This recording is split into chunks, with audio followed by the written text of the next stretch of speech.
এইখানে up case বা lower case বা ডাউন কেস, ক্যাপিটালাইজ এরকম 3টা অপশন থাকে, যেটা সিএসএস আমরা পাই, text transform, upper case, lower case, capitalise. তো ওইটা যদি আমরা ডায়নামিক করতে চাই, তো এইটা তখন আমার এইখানে প্যারা না নিয়ে এটাকে আমরা রিমুভ করি। রিমুভ করে আমরা যদি এই টাইটেলের মধ্যে একটা অপশন দেই, যেমন আমি এই কালার স্কিমে যেহেতু আমরা স্টাইল করব, আমরা এখানে বলতে পারি যে আমি স্টাইল করব। এখানে আমরা একটা অপশন অ্যাড করি, অপশনের নাম হচ্ছে যে টাইটেল, অপশন হচ্ছে সিলেক্ট, দেন কমা, আমরা এখানে বলবো আইডি, আমরা আইডিতে নাম দিব হচ্ছে টাইটেল ট্রান্সফর্ম, কারণ টেক্সট ট্রান্সফর্ম যেটা বলা হয় সেটা আমি এইভাবে কল করলাম। আর এখানে আমরা বলবো যে টাইটেল স্টাইল, অপশন দেখলে সে বুঝবে যে স্টাইল বলতে কী বোঝায়। আমরা এখানে অপশনস অ্যাড করব এবং এই জায়গাটায় আমরা দিব হচ্ছে 2টা জিনিস, একটা হচ্ছে ভ্যালু এবং লেবেল। তো কমা দিয়ে আমরা এর পাশাপাশি লেবেল অ্যাড করি। তো ভ্যালু হচ্ছে, ভ্যালুটা পাস হবে। কে পাস হবে? আমরা যেরকম এখানে আপ কেস দিচ্ছিলাম, যদি আপনি এটাকেই পাস করেন সেটা করা যায়। আবার যদি ওটা বাদ দেন, ভ্যালু যদি দেই আপার কেস, যেটা আমরা সিএসএসে করি, আপার কেস, লেবেল হচ্ছে দেখাবে, আমরা এখানে আপার কেস দেখাবো। আমি বানান নিয়ে একটু সন্দিহান, বাট পরে আমরা এটাকে ঠিক করে নিব। আমরা এটাকে নিউ মানে এইভাবে করি, তাহলে আমার সুবিধা হবে, যেহেতু ডেটা কম। আমরা এখানে এইভাবে দেই, এটা হবে লোয়ার কেস,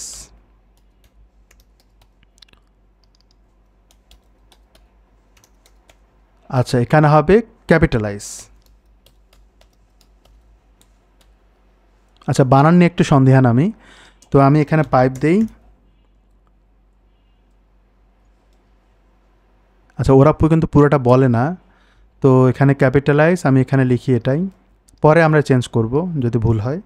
এই যে দিলাম, এখানে কিন্তু একটা অপশন দিতে হবে, মানে ডিফল্ট দিতে হবে, এটা উপরে দিতে পারেন, নিচে দিতে পারেন, এমন না যে নিচে দিতে হয়। তো এখানে আমরা অপশন কিন্তু ভ্যালু থেকে নেবেন, তো আমি আপার কেস করব, ইনিশিয়াল, ডান। এবার আমরা এই যে আইডিটা পাইলাম, এই আইডিটা আমরা এখানটায় কল করি। আমরা এখানে বলি অ্যাসাইন এবং এখানে বলবো সেকশন সেটিংস। ব্লক নিয়ে আমরা কাজ করতেছি না, আমরা অন্য কোনো ভিডিওতে দেখব। এটা দিলাম। এখন এই যে টাইটেলটা, এটা যদি আমরা একটা ক্লাস দিতে পারতাম তাহলে আমাদের জন্য সুবিধা হতো, অথবা আপনি ডিরেক্ট কল করতে পারেন, নো প্রবলেম। টাইটেল কিন্তু কমন একটা ক্লাস। তারপর আমি দিলাম এবং আমরা এখানে আরেকটা কাজ করি, এটা বাদ দিয়ে, এটা আমরা করছি না আপাতত। আমরা এখানে একটা ক্লাস ডিফাইন করতে পারি। ক্লাসে আমরা দিব হচ্ছে কাস্টম ব্যানার। আমরা কি কাস্টম ব্যানার তৈরি করতেছিলাম, তো আমরা এখানে বলবো যে কাস্টম আন্ডারস্কোর ব্যানার, এই নামে কিন্তু একটা ক্লাস দিলাম। তো এই ক্লাসের ভিতরে যে টাইটেল সেটাকে আমরা সিএসএস করব। তো আমি এখানে নিচের দিকে কাস্টম ব্যানার ডট টাইটেলকে কল করলাম, আর এখানে আমরা বলবো যে টেক্সট ট্রান্সফর্ম, কি বলবো, আমরা এগুলোকে কল করব। এই যে আইডিটা আছে না, এটাকে কল করব। এই আইডি কিন্তু ডিরেক্ট কল করা যায় না। কোথায় কল করলাম বলেন তো? এই যে এখান থেকে কল করলাম, এইটা আমরা এখানে বসাই দিলাম। মানে এইটা হচ্ছে আইডি, এইটাকে আবার অ্যাসাইন করলাম এখানে, কারণ এত বড় লম্বা লাইন লিখবো না এই জন্য। আর ওইটাকে আমরা নিচে দিকে কল করলাম। আবার চাইলে আপনি ডিরেক্ট কল করতে পারেন। তো এবার আমরা যদি এখানে রিলোড দেই,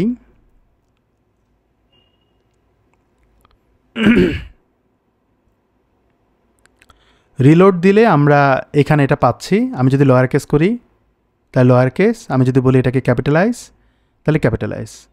আই হোপ বুঝতে পেরেছেন। এবার এই যে পার্সেন্ট বা ডলার, এইটাকে আমরা চেঞ্জ করব কিভাবে, এইরকম কোনো অপশন আছে কি না। প্রিপেন অ্যাপেন অ্যাড করার স্কোপ, তার আগে আমরা যদি এইখানটা দেখি যে কিভাবে আসছে, এই যে এইভাবে আসছে। এটা 2টা ওয়েতে করা যায়। আপনি যদি চান, মানে এটা সহজ একটা ব্যাপার। আমাদের এখানে ফিল্টার অপশন অ্যাড করার মেইন রিজন হচ্ছে যেন ফিক্সড থাকে, এটার রিজনই হচ্ছে ফিক্সড যেন থাকে। কিন্তু আপনি যদি অপশন অ্যাড করতে চান তাহলে আপনাকে ঘুরে ফিরে কোথায় আসতে হবে, প্রিপেন অ্যাপেন্ড। তো আমি এখানে বলবো যে টাইটেল প্রিপেন্ড,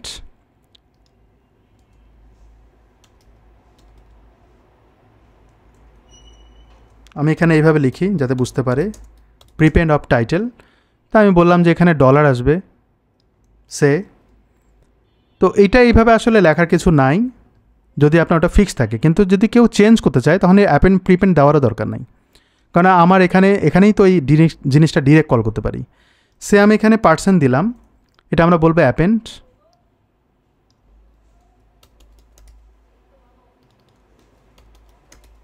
অ্যাপেন্ড অফ টাইটেল।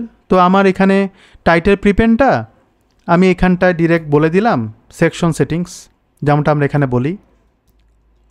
আমি এখানটায় কল করলাম, তারপর এখানে বলবো সেকশন সেটিংস এবং ডট দিয়ে এটা প্রিপেন্ড। আর অ্যাপেন্ডটা আমরা কল করব, এই হচ্ছে অ্যাপেন্ড। তো ভ্যালুটাকে ডাইনামিক করার জন্য এই কাজটা করা। এখন আপনি চাচ্ছেন যে এখানে অ্যাপেন্ড দিবেন আর এখানে প্রিপেন্ড দিবেন, এই আর কি। তো আমি এখানে প্রিপেন্ড দিলাম আর এটাকে আমরা এই পাশে অ্যাপেন্ড দিয়ে দিলাম, এই তো। তাহলে আমার ওখানে তো দেওয়ার প্রয়োজন নাই, আর পেঁচানোর কোনো মানে হয় না যে আমি টাইটেল প্রিপেন্ড বা অ্যাপেন্ড আমার এইখানে বসাতেই হবে, এটার কোনো মানে হয় না। বাট আমরা এটা যে দিলাম একটু দেখি কিভাবে কাজ করে। আমি এটাকে রিলোড দেই, এটাকে আমরা সেভ করি প্রথমত। তো এটাকে রিলোড দিতে হবে ওই অপশনগুলো দেখার জন্য। তো আমরা কিন্তু এখানে এটা দেখতে পাচ্ছি। এখন আপনি যদি এটাকে বলেন যে পার্সেন্ট হবে তাহলে পার্সেন্ট হয়ে যাবে, এটা যদি বলেন ডলার হবে তাহলে ডলার হয়ে যাবে। তখন কিন্তু আর প্রিপেড অ্যাপেন্ড তো আমার দরকার নাই, তাই না? ফিল্টার আমি কেন দেবো? জিনিসটাকে যেন ভিতর থেকে যেন ডায়নামিক্যালি চেঞ্জ হয়। কিন্তু আমি যদি এটাকে আমার ইউজার এন্ডে যদি চেঞ্জের অপশনে রাখি তাহলে আমার এগুলো দেওয়ারই দরকার নেই। ওকে ফাইন, এটা আমরা বুঝলাম একটা জিনিস। তো প্রিপেড অ্যাপেন্ডটা আমরা ডিলিট করে দিই। এখন একটা জিনিস দেখার বিষয়, সেটা হচ্ছে টার্নকেট ওয়ার্ডস। এইটা কিন্তু অবশ্য দরকার, এটা ডায়নামিক করা দরকার। এটা কিভাবে করব? যদি আমি বলি যে টাইটেলের কতগুলো ওয়ার্ড শো করবে, তো এটা কখন দেয়? কেউ যদি নিজে থেকে কন্টেন্ট অ্যাড করে সে তো নিজেই জানে যে আমি কতগুলো ওয়ার্ড দেবো, সেখানে কি এটা দরকার আছে?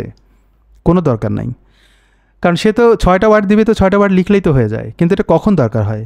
যখন কেউ প্রোডাক্ট টাইটেল ইউজ করে তখন, বা ডেসক্রিপশন ইউজ করতেছে, ডায়নামিক্যালি আসতেছে অবজেক্টের মাধ্যমে, যে প্রোডাক্ট ডেসক্রিপশন, প্রোডাক্ট টাইটেল, যেখানে আপনার আমার কোনো হাত নাই। ক্লায়েন্ট চায়ও না যে প্রোডাক্ট টাইটেল চেঞ্জ করতে, কিন্তু চাইলে বিভিন্ন জায়গায় বেশি, বিভিন্ন জায়গায় কম দেখাবে। মনে করেন সিঙ্গেল প্রোডাক্ট পেজে প্রোডাক্ট টাইটেলটা পুরোটাই দেখাবে, কিন্তু কালেকশনে ওই প্রোডাক্টের টাইটেলটা শর্ট করে দেখাবে। তখন তো আপনি ওইভাবে করতে পারবেন না, তখন তো টার্নকেট ওয়ার্ডসে যাইতে হবে বা টার্নকেটে যাইতে হবে। ওইখানে আপনাকে টার্নকেটে আপনি কিভাবে কাজ করবেন। তো এখন আমি মাঝে মাঝে টার্নকেট বলতেছি ভুলে।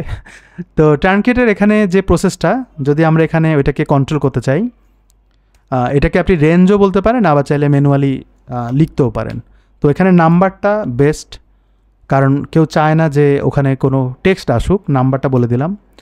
আর এখানে আমি আইডি কল করি, আইডি হচ্ছে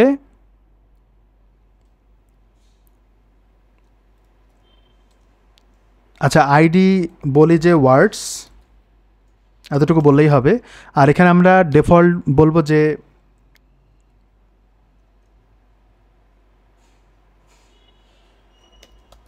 how many words two display বা শো। এখানে কিন্তু 25টা ক্যারেক্টারের বেশি লেখা যায় না। তো আমি যদি এই মুহূর্তে এটাকে যদি সেভ করি, যদি সেভ হয় তাহলে বুঝবো যে হ্যাঁ ঠিক আছে।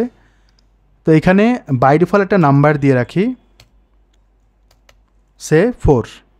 আচ্ছা 4 কিন্তু তখন কোটেশন হবে না, কারণ আপনি নাম্বার দিয়েছেন, মানে হচ্ছে ইন্টিজার হিসেবে কাজ করবে, মানে নাম্বার হিসেবে কাজ করবে। এখন এই যে ওয়ার্ডটা, এটা আমরা এখানে কল করব অ্যাসাইন ওয়ার্ডস সেকশন সেটিংস ওয়ার্ডস। এইটাকে আমরা এই জায়গাটা রিপ্লেস করে দেবো। আমাদের কিন্তু এগুলো দরকার নেই, কারণ এগুলো ডিলিট করে দিয়েছিলাম অনেক আগে। বিষয়টা হচ্ছে এখানে আমি যদি এটাকে বসায় দেই তাহলে কাজ করবে কি না। যদি করে, সেভ যদি হয়ে যায় তাহলে বুঝবেন কাজ করবে। কয়টা দিয়েছিলাম, একটু বাড়বে কমবে, 1 হয়েছে। এবার কিন্তু আমরা ওই স্কোপটা পাচ্ছি, এখানে কিন্তু অলরেডি চেঞ্জ হয়ে গেছে। যদি আমি বাড়াই দেন বাড়ছে, তার মানে আমরা ডায়নামিক করার স্কোপটা পাচ্ছি। $, এটাও ডায়নামিক করতে পারি ওইভাবে, মানে এখানে রিপ্লেস করে। কিন্তু যদি রিপ্লেসই করতে হয় তাহলে আমি এইভাবে কেন করব?